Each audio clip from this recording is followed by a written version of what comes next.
Hello and welcome back to Perspectives. On today's show, concern grows as India appoints its new head of the Raw Intelligence Agency.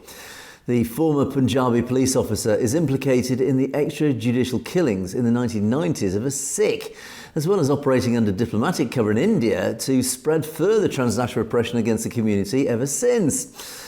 And talking of which, former political party leader Jagmeet Singh finds himself under increasing police protection as the alleged threats to his life from India grow. One does wonder when our governments are going to wake up to what India is really up to. Well, at least TikTok has now agreed to change its terms and conditions to ban religious hate crimes on its platform after successful lobbying by the Sikh community. And in India, a senior Sikh army officer finds himself being honoured by his own military daughters. Well, all this and more on today's show. But joining me, as always, is our very own correspondent in Canada, James Cousineau. Good morning, James. Good morning, Angus, and good morning to our viewers out there. Thanks again for tuning in for yet another episode of Perspectives. We've got some great stories for you coming up today, and of course, make sure you stick around to the end because your comments will be featured yet once again. We appreciate the comments. Keep them coming. Back to you, Angus. Indeed we do, and James and I together will be bringing you our perspectives on the daily news affecting the Sikh community across the world. And indeed, as usual, we'll take a look at those great comments at the end of the show, so do stay tuned for that. Right, James, lots to get through. What are you going to start us off with this morning? Let's take a look at a military legacy that is something you would not have seen just a decade and a half ago in India. It is pretty cool. I thought it was a heartwarming story and something different that we could cover here. Now, in Pune, India, there is a Lieutenant General who is D.P. Singh, and he actually has two daughters that are in the military that have made it up to rank of Major. Now, what's really important about this, though, is that they have a ceremony for different members of the military, whereas when they are being promoted, they bring family in. And it's a way of honoring the family who gives up a lot and really is a part of the overall commitment to military service for the lifelong members. Now, going back 20 years ago, it was only then that women had more of a role than just simply medical or nursing and, the education part.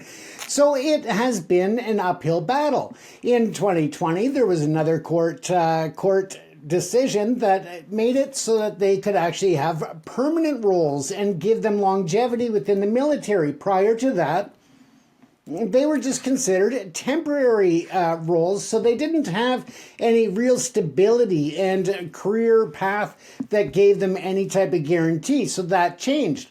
With this, of course, this Lieutenant General turned around and he made his bones there through all of this that he served.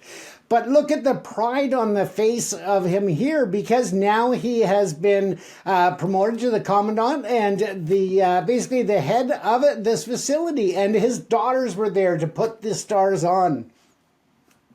Again, just a beautiful scene.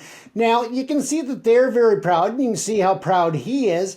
And that is, again, something that is very new overall to the militaries, having women in it.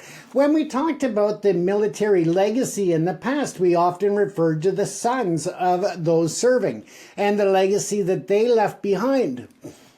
For the legacy to now be women as well is a new path, but it also gives a lot of goals or a lot of inspiration to younger girls and teenage girls who want to join the military. Now they are starting to see a future in it. They see that they can be Air Force pilots. They can be more than just a nurse in the stereotypical way that people always envisioned women in the military. So it's amazing that they are taking on much more of a role. Now, of course, as military changes happen over decades, you see enrollments up or down, and this gives India a whole different pool to pick from. Excuse me. And so now that they have made it to that role, they've been there with their father to be able to pin those stars on his shoulders. And now we watch and we'll see how they progress in their careers. But for them to take after his role to be proud to serve their nation is such an important thing. Now, the institution in which he is serving there is called the Military Intelligence Training School and Depot. And as I said, this has been around for a long time. They actually have a lot less public ceremonies at this facility because it is considered a very isolated or a very confined facility in the fact that there's a lot of intelligence training that goes on there. So they don't want a lot of outside or a lot of information getting to the outside because, again, this is where they train their spies and their agents and other intelligence gathering people, whether that's through surveillance, through photography, through drones, through satellites, and that's so, again, they don't want that getting out too much. When they look at it, they referred to this, and I thought it was a pretty cool name. They refer to this location as the Cradle of Military Excellence. And I thought that was fitting just because of the fact that he has his daughters there. I just thought it was kind of cool because it really gives that different vibrancy to the facility and to the children leading or following their father's footsteps to serve their nation, to bring pride. And this ceremony is called a pipping ceremony. And as I said, it just really gives the officers that extra bit of encouragement or that pride because they're able to share the hard work, the dedication, the achievements with their loved ones. And that is significant. A lot of militaries do not include families in the ceremonies themselves. And I thought that this was very unique. Now, when they look at it, they also, of course, include, as I said, the different sacrifices made by the families. We know that there is, a lot within different militaries, whether that's Canadian, Indian, American, British, where they serve overseas or they serve across the nation. And of course, that means that they are uprooting their children and their wives or their husbands, spouses, so to be, and they are moving around quite often. Now, this really is a way to show that the government, that the people of India and the military itself appreciate their commitment as much as the serving soldier or the serving service member. And again, that just really takes it to another level that I think that most militaries or all militaries should do that because of the commitment that it takes. We know that there is, whether it's law enforcement, whether it's military, it can be very stressful on marriages. Just the not knowing if your spouse is going to make it home from a tour, if your spouse is going to make it home from a shift, after they leave military and maybe they're in policing and law enforcement. But it can be very stressful all the way through, but especially for military members because they could go months without any real contact and that personal touch. And that is really hard on the other spouse that's home caring for children, but also very tough on the children themselves. They are trying to fit in with their peer groups. They're trying to develop their social skills and their overall image of themselves. And yet when they are constantly on the move every couple of years to a new base or a new facility, a new posting, that can really take a toll on the family and the children's development as well. So that's where it is. And I wanted to bring up just a couple of key progresses that were seen as significant milestones within the movement of women in the military. Now, in 2020, Captain Tanya Shergill became the first woman officer to lead an all-male contingent in the Republic Day Parade. Lieutenant Colonel Sophia Quarshi was the first Indian woman to lead an all-male contingent in a multinational military exercise. In 2018, Flying Officer Avani Chaturvedi, and I probably said that wrong, I apologize, but she made history as the first Indian woman to fly a fighter aircraft solo. And so big progress in terms of their commitment and their ability to be in these key roles in the military. Now, Wing Commander Shaliza Dami became the first female officer to command a frontline IAF combat unit. So again, these are major stepping stones that have really shown that women have a place in the military, that they have a place within what has traditionally been a very, and I'll just say it as it is, a very sexist organization, and that is the military, especially the Indian military. So it was with the help of the court system and a few brave women who decided to go against the status quo, to challenge the whole government in terms of challenge them in a courtroom, going up against them. It would be like David and Goliath, so to speak. And they came out with the ability to move forward as career service members within the military, Angus. Yeah, it's on the face of it, it's a very good news story. This it's a wonderful honour for this gentleman, the senior army officer, to be honoured directly by his own daughters. I mean, it's on the face of it, it's a really, really encouraging story. Fantastic for him, and what a great family story it makes. And of course, the Sikh community have had such a massive involvement in military affairs on the subcontinent. I mean, literally going back even to their own empire, but through the British Empire, they then ultimately served with absolute distinction and honour in the British Army. Then, of course, they were involved in what became the literal fight for independence against the British, and then have served in the Indian Army ever since, with absolute distinction and honour. So it is no surprise, once again, that a Sikh rises to the top within the Indian Army. And yeah, it's absolutely right to make such a great PR exercise, I suppose, obviously for the Sikh community, but also for the Indian Army. This is where we start dipping into, I suppose, another slightly less, less positive side to this story. And this is, of course, the Indian Army. I mean, it's made up of many different groups from all parts of India. And of course, the Sikhs have contributed massively to the Indian Army. But it does bring in this whole context of what exactly is the Indian Army and who does it represent. And again, I'd refer to many podcasts where we've talked about the Indian Army and recruiting Sikhs and giving crumbs. I think is some way it's been described, giving crumbs to the Sikh community. Yeah, we'll give you high-ranking positions, but you'll never really be in charge. You know, it's always going to be Hindus who are in charge. It's always going to be people essentially who are controlled by the Brahmin elite. In other words, it's rewarding just a little crumb of power to some in the Sikh community just to keep the Sikh community under control. So there has been that sort of element about this, and again, when it's and this whole sort of exercise, this whole PR exercise, has been dressed up to a large degree of it is a lovely story, and it talks about this great tradition, this pipping tradition. Well, again, when we look at the subcontinent of India itself, and as we talked about regularly, India is a relatively new construct. And when we talk about traditions and military traditions, India is only 78 years old. It's a very young nation, and it's very almost early to start talking about these long-standing traditions. But again, it's almost a sign of insecurity where India is trying to promote this. Oh, we have these great long military traditions, because it engenders this sense of we've been around for centuries. We are an old established nation.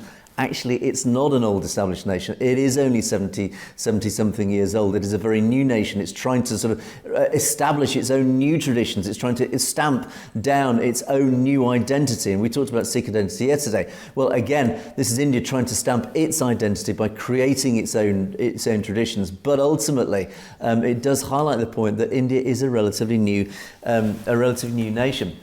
And I think even just another symptom that comes out of this very same story, James. Interesting that you raised the name of, in that same story, Lieutenant Colonel Qureshi, this lady. And there was an incident recently related to that very same Indian Army officer. She's actually a Muslim. And again, and exactly what I've just said about the Sikh officer can be actually relayed equally relevantly to Lieutenant Colonel Qureshi. She's come from the Islamic community. She's been promoted to a relatively high level within the Indian Army. Again, it's a crumb of power. But to actually illustrate really what's going on in India, there was a scandal related to the Pahalgam terror attack in April. Lieutenant Qureshi was a public spokesperson for the Indian Army. And she stood up and made various statements about this attack on behalf of the Indian Army. And she herself was subjected to some terrible abuse from a BJP political member of parliament. He made some really sexist comment, and also a comment relating to the fact of her Islamic background. He referred to something like, I forget the precise words, but it was basically saying, you are a sister of terrorists. Now, this is an Indian Army officer who happens to be a Muslim, who was served loyally in the Indian Army, and she is immediately labelled by a BJP, in other words, right-wing, and by right-wing, read the Indian government. An Indian government representative labelled her as a sister of terrorists. In other words, once again, it's highlighting this division. You're not a Hindu. And like this gentleman, likewise, you're not a Hindu. We'll give you a crumb of power, but we're ruling the roost here. We control India. We're in charge here. And if you step out of line, we'll make sure you know about it. So again, Lieutenant Colonel Qureshi was, again, insulted by the right wing, but it just highlights once again, we'll bring you into the family, but you're not really a member of the family. That's really what it's all about. The family of India is all about this Hindu nationalist extremist side. That's who rules India. That's who's in control of India. And lovely stories like this are great, but all they're doing is it's all part of this propaganda campaign. So, oh no, Sikhs, yeah, they're really part of India, but in reality, they're serving their Hindu masters. That ultimately is really what's going on behind this. And it's a shame to do this, because I certainly don't want to rain on his parade, because he's served with such distinction. But ultimately, one has to look behind the scenes here. And the PR machine in India, as we talk about regularly, James, it is a very powerful, very effective machine, and it will seize on stories like this and spin them into a story that promotes India. Not Sikhs, really. It's ultimately promoting India and this artificial construct, and ultimately the Hindu Brahmanical control of India. Absolutely. And, when we look at it, it is, for me, I couldn't imagine anything like, you look at his face and just the pride that it brings to him. But you're absolutely right, Angus. It does also highlight the other inadequacies or shortcomings of the military when it comes to anybody besides the Hindus. And that's just it. They have the control, and they will not give that up one way or the other. And when khalistan is formed, to see this gentleman and his daughters there standing very proud and smiling as they are there as a part of the Khalistan military, well, hey, there we go, Angus. That would be a beautiful sight, wouldn't it? Something to look forward to, James. Absolutely. Now, as we talk about family, legacy, and commitment, as well as sacrifice, there's a lot of new information that's being brought out by the RCMP and others, and it has to do with Jagmeet Singh. Now that he is no longer the head of the NDP party in Canada, a lot of the security concerns that came up with the threats from India, not only the government, but also from the Lawrence Bishnoi gang, are starting to make it into the public realm.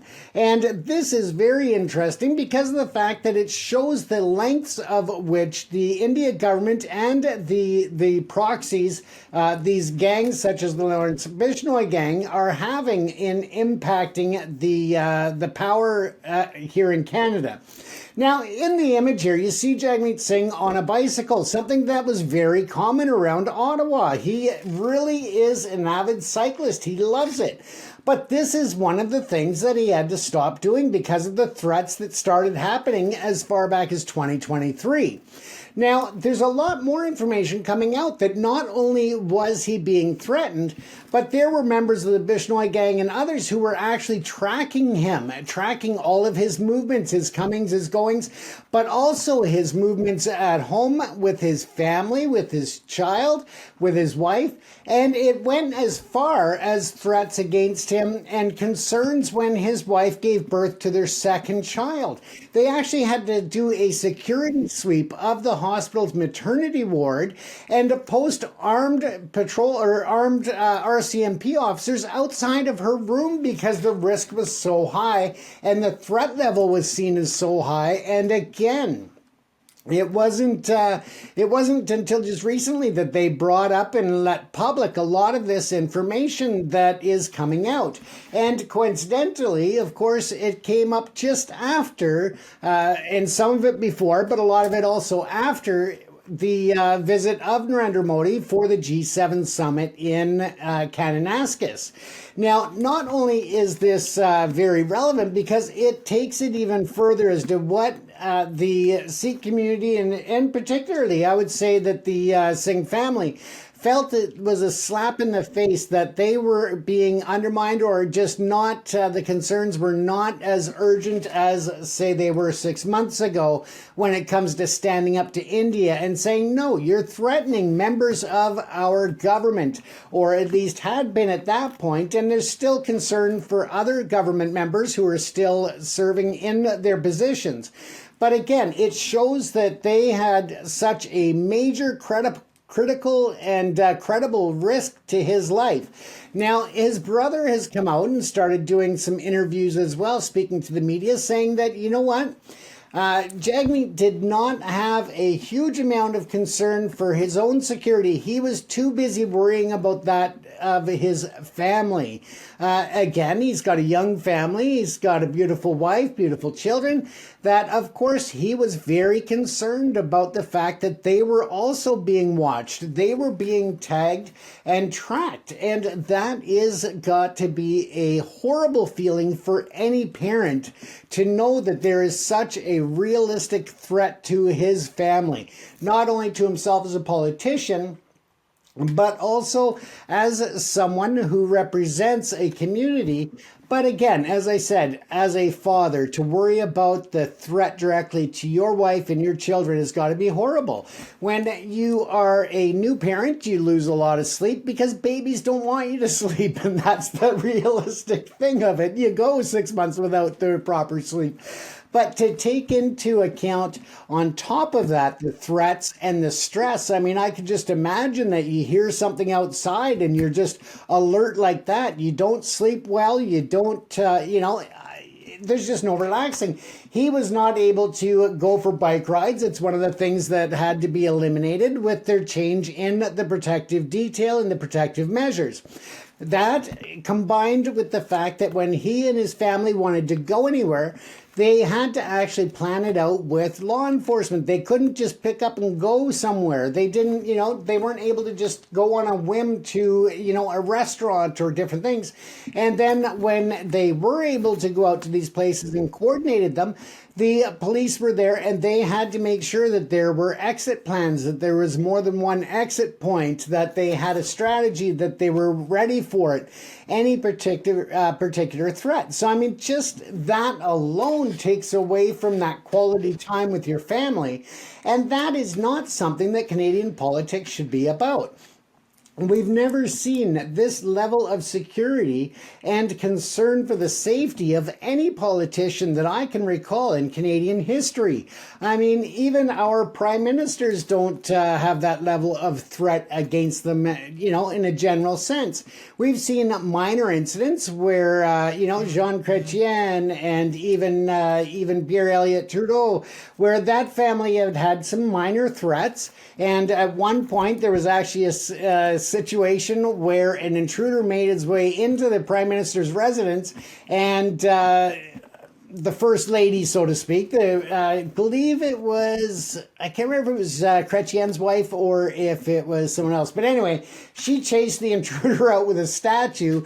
The police in Ottawa, the city police, made it there to the residents to deal with it before the officers that were on duty, the RCMP, were caught. Literally, they were caught sleeping.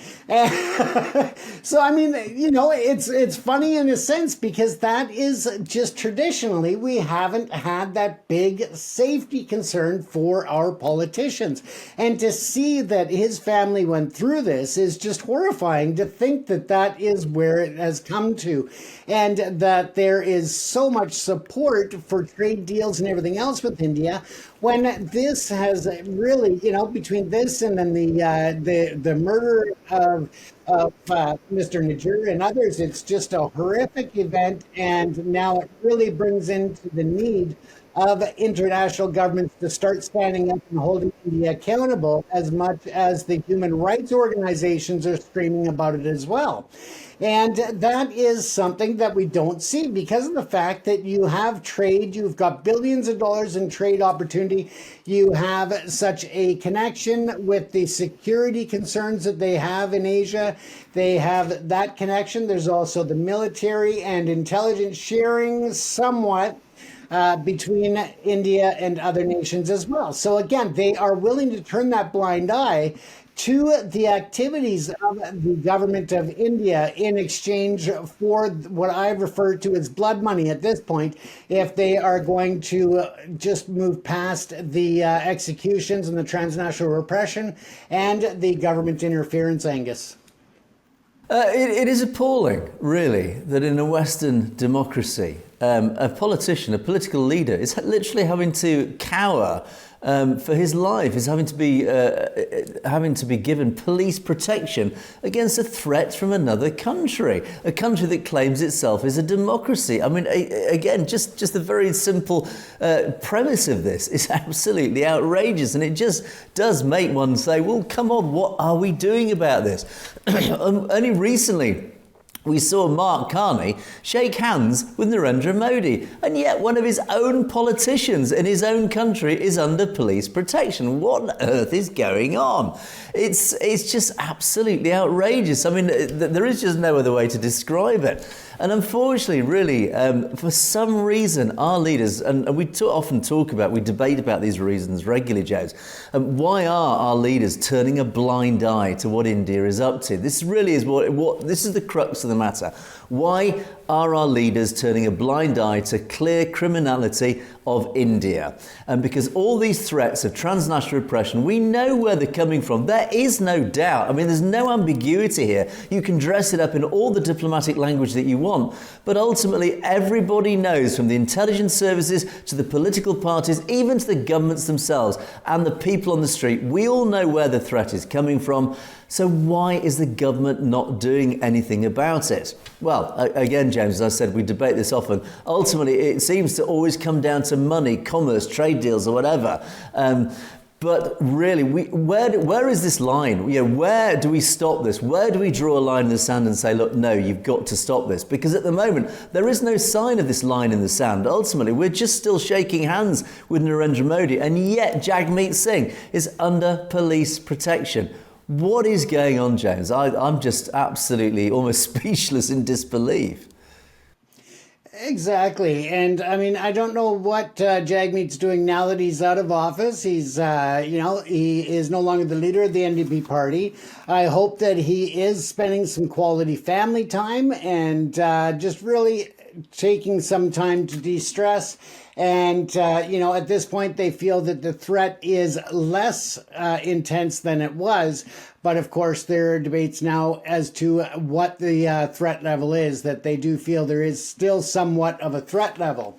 With that said, Angus, there's about 12 different Sikh leaders across Canada who have seen or reported threats against themselves, or the police have reached out with their duty of care to give them warnings that they are at risk or potentially at risk as well. So we're seeing that it's, no matter what is going on with Modi in terms of the political end, it appears that the transnational repression has not lightened up, and that there are still very serious concerns within the Sikh community here in Canada. And that's where it's got to have some type of ramifications for India, because they can't just keep getting away from this or away with this, thinking that they can intimidate our fellow Canadians here in Canada, or your fellow British and so forth. So. Indeed, and if you correlate all the threats to life to people within the Sikh community around the Western world, they are everywhere, and they all point in one direction. These are threats to life from India.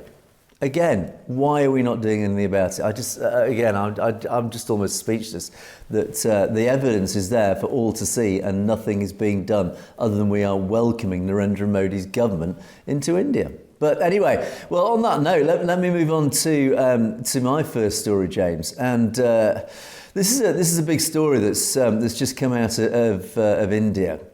And it does, again, once again, just highlight just what is going on, this problem that we have here in the West and our Western governments, really, and their sort of inaction, is that India has just announced the new head of RAW, that's the Research and Analysis Wing of the Indian Intelligence Agency. It's just announced its new head. And the new head is a guy called Parag Jain. Now, Parag Jain, it turns out, is a well-known individual. He's a former Punjabi police officer. He was part of the 1989 batch from the Punjab into the Indian Police Service. And he's obviously had a stellar career. He's been nurtured up the ranks through the Punjab and Indian Police Service into this role. And of course, he's been heavily involved in the intelligence agencies during his time. As I'll talk about, he also got involved in the diplomatic missions again under the guise of diplomatic missions, but working for the intelligence services. But he has risen to this head, very, very powerful position of running RAW. And of course, it is RAW that regularly has the finger of accusation pointed at for the source of transnational repression. And yet, Parag Jain is now heading it, and Parag Jain, as it turns out, has been implicated in all sorts of, illegal activities is the simplest way to summarise it. He was identified by NSAF, and NSAF, as again we often refer to, is a USA-based organisation which has done a huge amount of documentation and research. It has actually researched and documented the actual evidence and collated the evidence of extrajudicial killings that occurred in the Punjab across the 1980s and 1990s. It's got a huge dossier of evidence, real, true, factual evidence, statements, witness statements, etc., pointing to various individuals involved, implicated in the extrajudicial murders of Sikhs during that time. Amongst those names is Parag Jain. Parag Jain is implicated by NSAF, and there is evidence supporting his implication in the extrajudicial killing of a 19-year-old Sikh, a lad called Sukhdev Singh, who was murdered in cold blood as part of these extrajudicial killings. And Jain is implicated in his murder, amongst other potential murders as well. So he comes from a very dirty background, as much of the Punjab police at the time were implicated themselves. So he's come from this the context of the Punjab police force in the 1990s, where Sikhs were extrajudicially killed. He was also, then when Narendra Modi came to power in 2014, he was sent to Canada under an official diplomatic mission to visit Ottawa's India High Commission in 2015, so just after Modi and the BJP came to power. And again, questions were raised at the time, why is he visiting Ottawa's Indian High Commission? And it's very clear what he was doing there. He was under diplomatic protection, but obviously he was setting up a new intelligence network to undertake further transnational repression of Sikhs. And the World Sikh Organization has, of course, unsurprisingly, like many organisations across the community, have stood up and said, no, this is absolutely wrong. And they've highlighted his past. And they said, look, this is basically endorsing India's transnational repression. This appointment is validating India's transnational repression of Sikhs across North America, but particularly in Canada as well. And it is a highlight of the fact that India, with this appointment, is refusing to curb its own transnational repression. So it's sending out a very powerful message from India saying, no, we know it's going on, and we're going to continue doing it, and there's nothing you can do about it. And in fact, worse still, it is going to get worse, because we just appointed one of its main instigators to head up our intelligence services. Now, as I said, the Sikh organisations right across the world, in fact, have reacted to this. And the Sikh Federation Canada itself stated Sikhs across the country have written letters to senior Canadian officials regarding the dangers of normalising relations with India. And they've also called for immediate action of the Canadian government specifically to firstly condemn the appointment and to suspend all security and intelligence agreements with India, and also commit to an independent public inquiry on Indian transnational repression. And other organisations include the British Columbia Gurdwaras Council, the Ontario Gurdwaras Committee, amongst many others, have also called the appointment shocking, noting it as a clear indication of India's intention to continue to terrorise Sikhs both in Canada and beyond. And there's been a joint press release that's been sent out by the Sikh Federation, by the British Columbia Gurdwaras Council, and a few other organisations that was issued a couple of days ago. And they actually pointed to not just his implication of extrajudicial killings in the Punjab in the 1990s, but also more recently.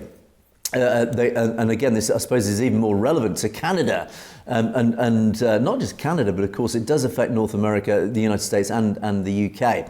Is that he, under diplomatic cover, he was one of 2 Indian intelligence officers identified by CSIS for directing a sustained campaign of foreign interference and repression.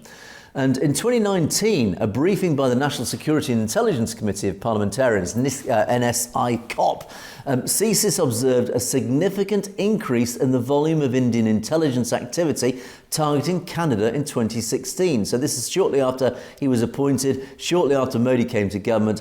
And these operations included recruiting agents to infiltrate, monitor and co-opt Sikh diaspora communities, interfering in Canadian elections and attempting to subvert Canadian institutions. And as they say, it's a shocking development that should raise alarm bells about what's going on. The fact that India has elevated an individual known to have participated in and directed foreign interference operations against Canada, but also other countries, to the highest position in its intelligence agency demonstrate India's continued refusal to account for its crimes. James, this is very concerning because basically what it means, the message it sent out is India has said, we don't care. Transnational repression, we know it's going on. It is going to continue. And one of the people who has been behind it, we are now promoting to the head of our intelligence agency. Now, this is an intelligence agency that Canadian intelligence, CSIS, that MI6 here in the UK, that the CIA and other law enforcement agencies in the United States will have to liaise with. They are going to have to shake hands with this guy and talk to this guy. And yet this guy has been behind, allegedly, the murder of Sikhs in both Canada and in the Punjab. It is a very, very concerning development, and it is not surprising the Sikh community are up in arms about it. Absolutely. And some argue that it's a 2-year position, but they are very, very closed-minded when it comes to the fact that it's 2 years at a time. He could be appointed over and over and over again. So it's not like he only can serve 2 years. It just happens to be a 2-year term that if he continues on the path that Narendra Modi wants, and that we've seen the pattern continue of this transnational repression, then who knows how long he's going to be in there and what damage he's going to do. Now, when we look at the transnational repression, the reports on that and foreign interference that happened with the commission in Canada, they didn't bring up a lot of information about Jagmeet Singh. So for this individual and others to be named in the inquiry, it's very telling as to how deep that could go, because obviously if they weren't willing to include the Jagmeet Singh information into that inquiry and that report, then how much information about this individual have they not included as well? And how deeply involved was he when it came to the threats against Jagmeet and his family or other Canadians and Americans and, you know, those in the UK? It is a very, very horrifying fact that Narendra Modi does not seem to be stepping back at all. Instead, he actually seems to be going all in on transnational repression, and he doesn't care about what the rest of the world thinks because, again, everybody's been turning a blind eye and just basically empowering him to continue this. And this here appointment at the head of RAW, that just shows us exactly where it's going. I mean, the farce of this is of course, after the murder of Hardeep Singh Nijjar and then the attempted assassination of Gurpratap Singh Pannu, is the Western governments, and the American governments include obviously Trudeau at the time and the US government, went to India and said, okay, here's the evidence, what are you going to do about it? And India said, oh, we will investigate it. Well, the irony now is they're not just not investigating it, they've just appointed one of the people probably involved in one of those operations to the head of their agency. So again, it just makes a complete farce, and it just, again, sends this message out to the West saying, we don't care. we are going to carry on doing what we're doing. We are going to carry on murdering Sikhs around the world on your soil, even if they are your own citizens. And there is nothing that you seem to care about. There's nothing you seem to be doing about it. And that's it. So again, it's pretty outrageous. It's an outrageous appointment. That, again, it'd be interesting to see Western governments' reaction to this. Certainly the Sikh organisations have unsurprisingly reacted very publicly. It'd be interesting to get any public statements from our respective governments. And if they do make any statements, well, we will obviously report on those, James, no doubt. Absolutely, and we encourage our viewers to also put your thoughts in the comment section. Let us know what you think about this appointment and all of the other stories, of course. But let us know what you think about this appointment with Ra. Indeed, I've no doubt our audience will have an opinion on that one, so do let us know what you think. Right, my next story is a little bit a happier story. At least things are moving in the right direction with TikTok, of all places. Now, we often talk about misinformation and hate crime and anti-Sikh material that has been spread by Hindutva across various social media platforms. One of those media platforms, of course, is TikTok, that has seen a lot of pretty awful material, anti-Sikh and anti-Khalistan material spread by Hindutva. Well, TikTok has agreed to update its policy on what it's called religiously motivated hate crimes, after huge lobbying by the Sikh community. Particularly, there's a Sikh Army UK who can lay claim to the credit for this done. So well done to the Sikh Army UK. They have been lobbying Ofcom, which is our regulator, our media regulator, who has oversight of such things, and they've been lobbying both TikTok and Ofcom about this. And they released it. They made a press release themselves, and they said that they would like to sincerely thank TikTok and Ofcom for their constructive engagement. Interesting that TikTok were obviously clearly interested in talking, because usually these social media platforms tend to be a little bit, we don't care, because they're making too much money. And YouTube is a very good example of that one, for example. Facebook actually is very similar. As long as they're making money, they seem not to care. But well done to TikTok. They have actually constructively engaged, in the words of the Sikh Army UK, with the community. And in response to the concerns about religiously motivated hate crimes that are being posted on their platform. And they had a load of productive discussions, as they described them, and they were pleased to announce that significant updates of the community guidelines have been confirmed. And as they say, it marks a pivotal step in addressing the presence of hate and discriminatory content on TikTok. So towards the end of July, that's in about 2 or 3 weeks' time, TikTok will officially implement these new measures under its branded content policy, explicitly prohibiting the posting of sensitive religious content that, the definition is, disrespects religious elements, figures or cultures, promotes hate speech or discriminatory behaviour. So that's quite a wide definition. So it does give quite I would say, a relatively blanket ability for TikTok to make a judgment call on anything that it feels is a hate crime. And they sign off the press release, and rightly so, a little bit of self-congratulation here. These important policy changes are a testament to the relentless efforts of Sikh Army UK Sevadars, who've consistently pursued accountability in the digital space. Absolutely well done to the Sikh Army. And again, this message back to our audience, and all our audience. Grassroots campaigning works. It really does work. Don't feel like you are alone, because there are so many others in the community and outside the community who feel the same way as you do about many of these issues. If you join voices, join hands, join voices, get out there and lobby, you can have an impact on a global level. This is TikTok. This is one of the biggest social media platforms on the planet. It has changed its policy guidelines thanks to a relatively small lobby group. It's listened and it's done something about it. So James, this is a fabulously positive story, because it just demonstrates once again that this fight back, even from a grassroots level, can have an impact globally, and it does help to win this fight, to spread the good message of Sikhi, to ensure that the wider world understand what Sikhi is about, they understand the repression that the community has been under, and that this dreadful assault, these continually rising attacks by Hindutva against the Sikh community, against the Khalistan movement, they've just suffered a huge blow, because once again, their waves of propaganda that were filling up social media can now be batted back with a very large cricket bat, James. Absolutely. And I mean, hats off to TikTok because they always seem to be the leader when it comes to cracking down on misinformation, disinformation, violence, or hate. They really seem to care about that experience on the platform.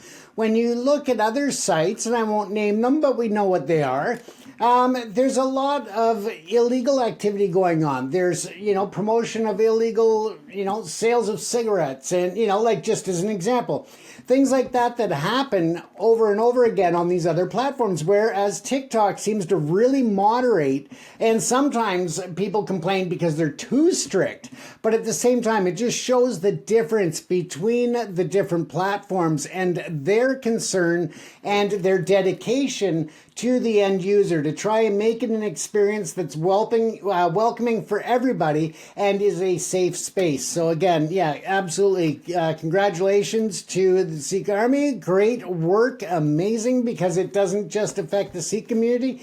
It affects people of all different nationalities, backgrounds, religions, and so forth. So congratulations for a battle well fought. And again, congratulations to TikTok for actually listening and taking action so promptly.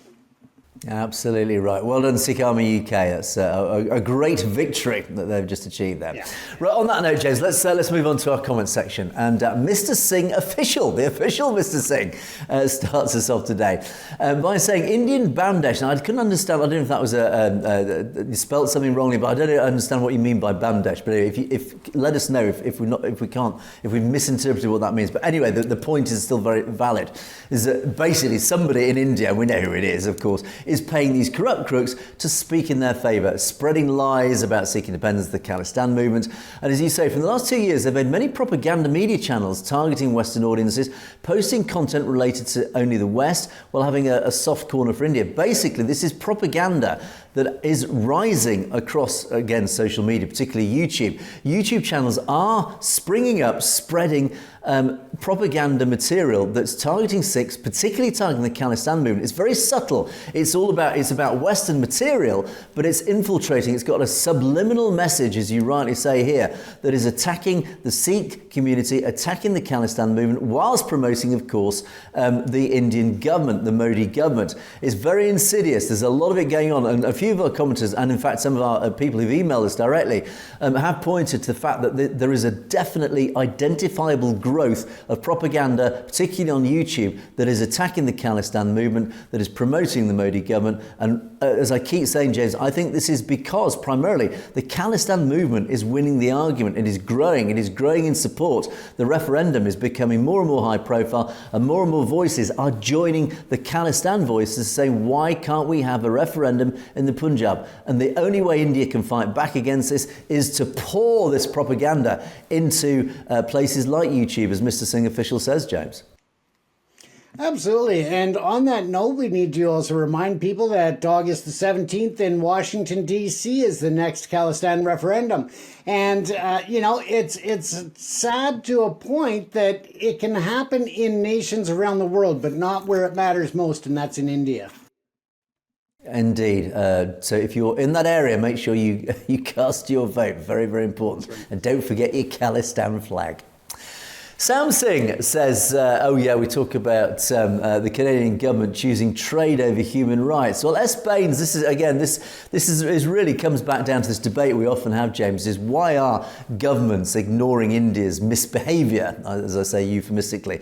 Well, S. Baines says it's not just government choosing trade. S. Baines says it's a little bit more nuanced than that. It's in fact, Canada is rich in raw materials, but it doesn't actually manufacture a huge amount. It's actually India is the major manufacturer, but it needs the raw materials. And as you say, Canada only has an $11 billion trade per annum. That's only it's equivalent to only a couple of days of trade with its biggest trading partner, the US. As S. Baines said, this is actually more about geopolitics than it's about trade. Who knows, James? I think we could probably debate this point, really what it's all about for days. Absolutely. But at the same time, Canada is really looking to diversify our trade partners and find reliable new trade sources. So again, we don't know, what's coming down the pipe either, because there's a lot of a modernization of the India economy, as well as a lot of diversification happening out of the Canadian economy. So I get the point. It's a great point, but again, there could be some changes coming. So.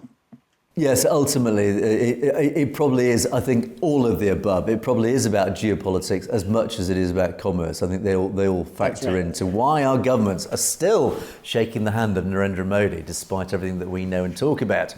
And S. Baines continues, really a definition of what extremists are about. And again, we talked about what are extremists yesterday, in yesterday's show. And S. Baines has this person's own opinion. They're created by history and a lack of justice. Yeah, is it because their voices are not heard that they get further and further pushed out to the extremes? And I think this probably is a correct definition of what an extremist is. And in India, the lack of justice is legendary. We often talk about how there is a lack of the rule of law effectively in India.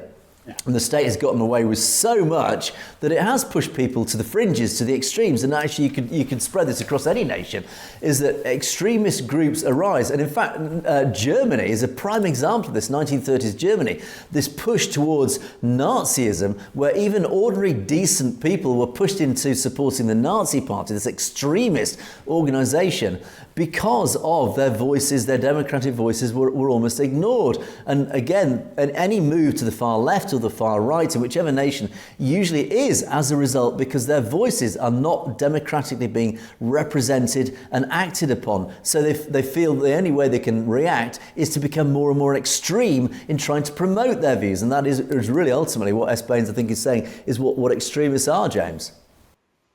Absolutely. And you can almost look at it from an advertising or a marketing standpoint that fear sells.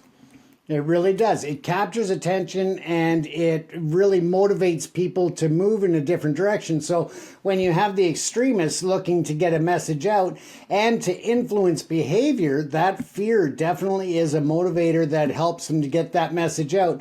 But again, it's also about that oppression that they've experienced, and they're trying to regain some of the power and control. Yeah, and even states themselves can become extremists, as S. Baines says, right, that the result of extremist actions taken by the state and powerful interests. Of course, it is an authoritarian state in India. One could argue that it has become an extremist government. We could debate that again for days. Mastan Singh Dhillai has absolutely no doubt about this person's opinion that the Indian government is the most corrupt and violates human rights in the whole world. I wouldn't say it is the most, but it's certainly up there, James. Oh, yeah, it definitely ranks up there, but I would say there probably are others that are still ahead of India, and Modi wants to catch up to them. He almost thinks it's a grade 7 relay race, but, it is a sad reality that we see so much of that in the world today. And, of course, we do know that India is right up there, and that's why there are dozens of human rights organizations around the world that try to keep a close eye and speak out. And, again, it's falling on deaf ears of the international political community.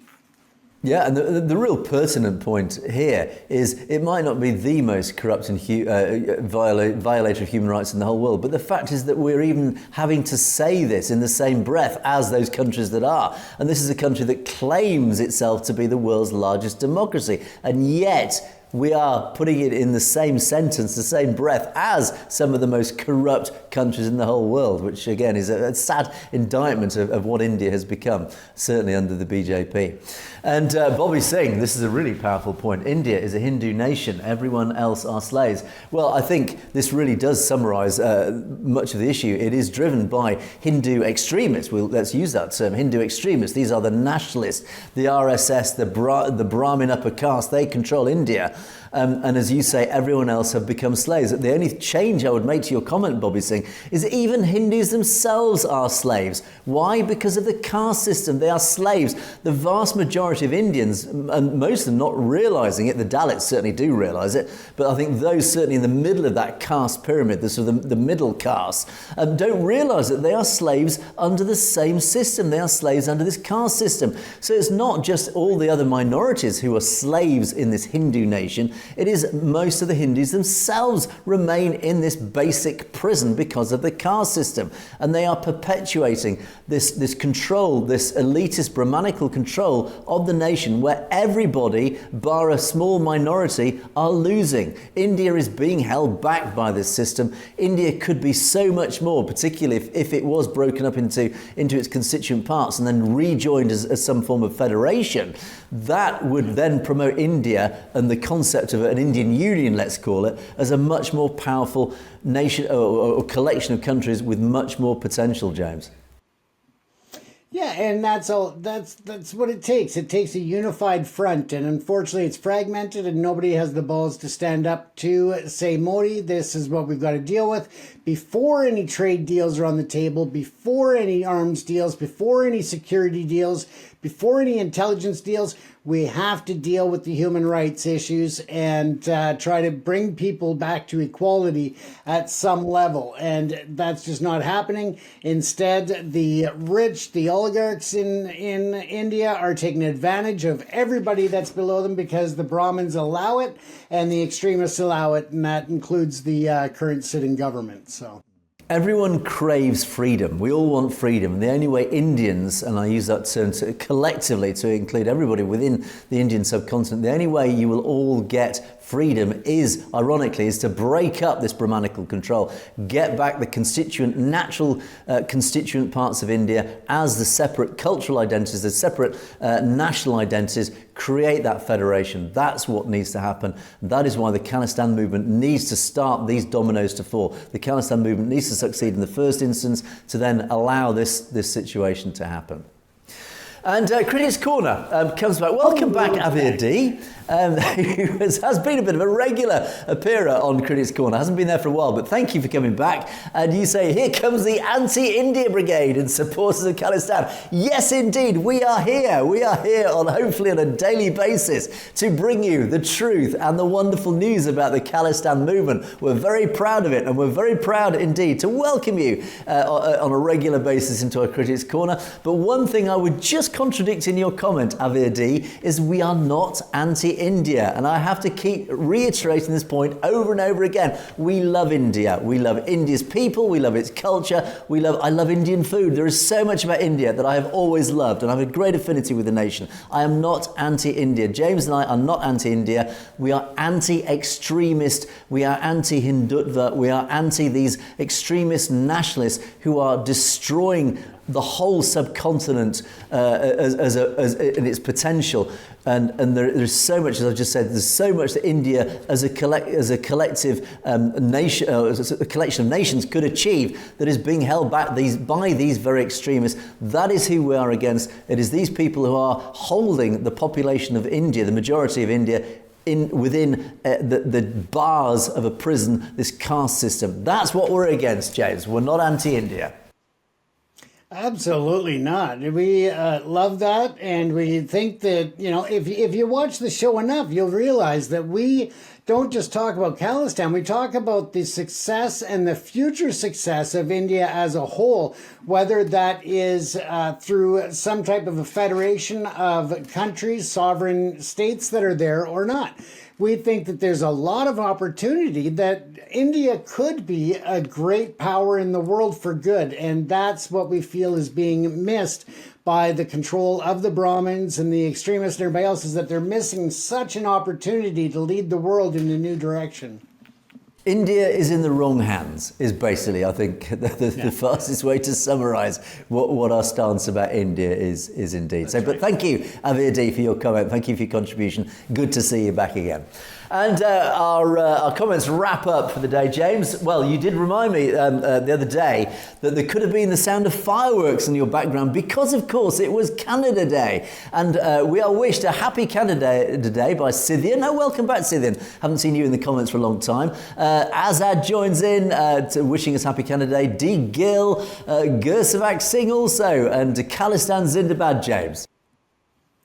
Absolutely. And yet, no, it was a beautiful Canada Day. Even the weather cooperated. So we don't get, a lot of that on the West Coast. A lot of times when it comes to the weekend or special events, it rains. Of course it does. That was a great Canada Day.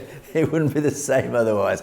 And the comments wrap up with Outar Dylan, who is indeed a celebrity, because all of our commenters are celebrities. We do appreciate your comments. And we're always happy to mention our commenters in our comments section, because it's you guys that actually make this show fun, enjoyable to do. And really, the interaction we really appreciate. Even the Critics Corner, we love talking to each and every one of you who do contribute. So thank you. And do keep those contributions in. You're all celebrities, James. That's our opinion, isn't it? Absolutely, and it's going to be a lot more interactive and fun when we go live eventually, so that will be pretty exciting as well.